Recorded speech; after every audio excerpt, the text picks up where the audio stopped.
Hello everybody, E here. Welcome back to another book review. Today we are doing the most anticipated book, for me at least, of the year, and that is Stephen King's The Outsider.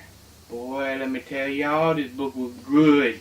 Right off the bat, I'm going to bring up a couple things. There was a lot of hullabaloo over whether or not this was the fourth Bill Hodges book, which was, if you've read the Mercedes trilogy, it was impossible for that to be that.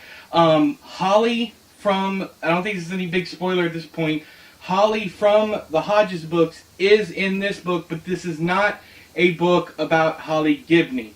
This, she just happens to be in this book, and she was in the Bill Hodges trilogy, whatever you want to call it. This is a complete standalone. Now, while we're on that subject, there are going to be some spoilers in this book for the Mercedes trilogy or the Hodges trilogy, whichever you want to call it. I'm going to call it the Bill Hodges trilogy. There are some spoilers in this one regarding that series.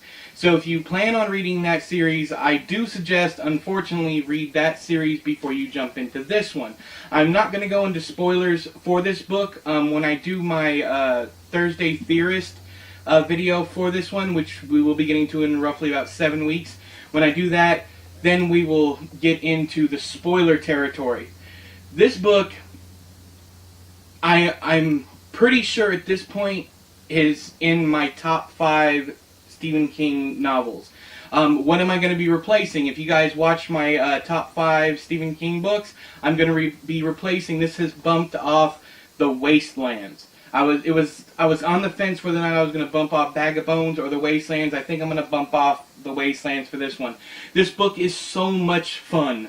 From beginning to end, it is dark, it is disturbing, and yes, it is a horror novel. It is a detective story, but it is most definitely a horror novel. Okay? There's some of the creepiest stuff that King has ever written is in this one, but guys, I cannot express enough how happy I am about this book.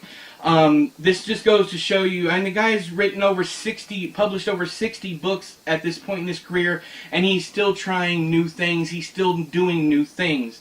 There are some things in here that just puts it way up there as far as Stephen King's storytelling ability. There's a story within a story that I really, really like. There's a character that comes in late in the game called Claude Bolton, I believe it is, and his mother Lovey. Lovey tells a story in here that is just as good as any of Stephen King's short stories. The lore, even the reasoning for the villain in this one is unique. I'd never heard anything like it before. There's so much great stuff in here, but it is, I don't want anybody to think, oh, this is a return to form for King. This is not old Stephen King. This is the best, probably, this and Revival are the best of new Stephen King. This is the later years, whatever you want to call it, the winter of his career kind of deal. But this, definitely a top 5, brand new favorite. I'm jumping right back into it in audiobook, of course, because Will Patton is narrating it. I'm going to jump right back into it tonight. I just finished it this afternoon doing this video, and then I'm going to jump right back into the audiobook. So, have you guys read it? What do you think? You're not going to get any higher of a recommendation from me than all 5 stars. If I could give it more, I would. 6, 10 stars, whatever. All that baloney. But, I do not wait for the paperback. Do not wait for a secondhand thrift shop buy. This is one of his best books. Go out and buy it. Did you read it? Did you like it? Let me know in the comments below. But until next time, I have been E. You have been you. This has been a damn good Stephen King book. I'll talk to you guys later. Bye-bye.